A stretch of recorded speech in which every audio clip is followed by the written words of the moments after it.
Bloom, a rock and roll fable, is based on a rural fictitious rock band and the rise and fall of their career spanning from the mid-50s to the mid-70s.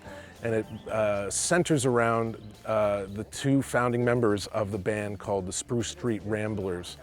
And so they head to the big city to try to find their voice, and as they are there exploring and trying to find a manager and trying to make it in this business, they meet Tess, who they bring on board to keep that journey going. What they go through is very realistic. Their journey is like what happened to a lot of bands in the 60s. It makes it very realistic and believable. And it chronicles their lifelong friendship and the rise and fall of not only their friendship, but their success and failures in the rock and roll industry. You have Joni Mitchell, Joan Baez, Stevie Nicks, Janis Joplin, all these women who really started to become powerful icons for the generation. I wanted to write a play about the early Canadian rock scene, especially in the Peterborough area, because the longer I've lived here, I've discovered that a lot of Canada's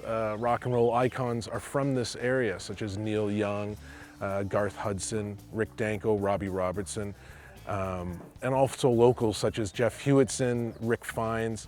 I grew up in the 60s playing with rock bands, so I mean, this to me is reliving what I went through as a teenager. So, and I think a lot of people will feel that. Also, I want to mention the music. The music is outstanding, and it's uplifting. I think people are going to be thrilled with the music they hear. My name is Tess Wilson. I'm lucky enough to play the part of this wonderful songwriter. She is trying to find her voice in the world and where she belongs in a difficult time, I think, for women to be able to really vocalize their wants and their needs.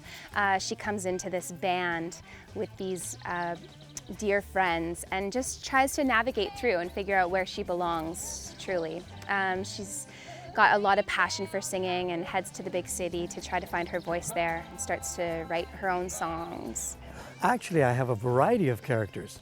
I play mainly a radio announcer, a DJ, and he's from Chum radio station, 1050. In fact, I was interviewed in the 60s by Brian Skinner on Chum, and I had a lot of friends that were radio announcers, hung around a lot of radio stations, and in fact, some of the guys I played in bands with were radio announcers, so it's a familiar role for me. That's one role I do. Another role I do is someone I knew very well, and that's Del Crary.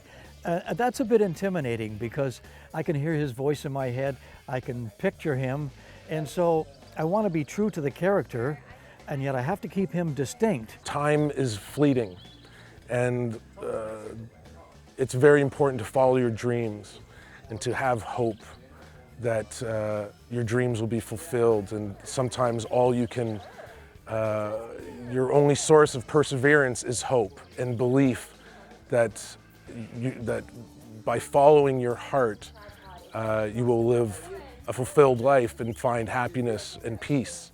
Well, it's so exciting and an honor to be able to sing Beau's original songs as well as David Tuff. I know he wrote some classics in this show, so I'm really excited to be able to sing Beau's words, which is really wonderful, and absolutely an honor to marry that with the script. The previews start on July the 2nd.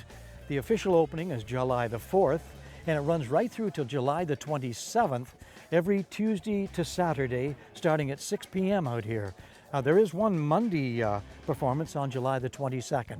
I just think people are going to leave feeling like their cup is filled. It's a really beautiful story that Beau has written, and it's informative, and I think it's an important story for our community to hear because it really touches on the lives of these musicians that came from our roots, that paved the way for a lot of us. So I think it's going to be incredibly worthwhile to be able to come to the show.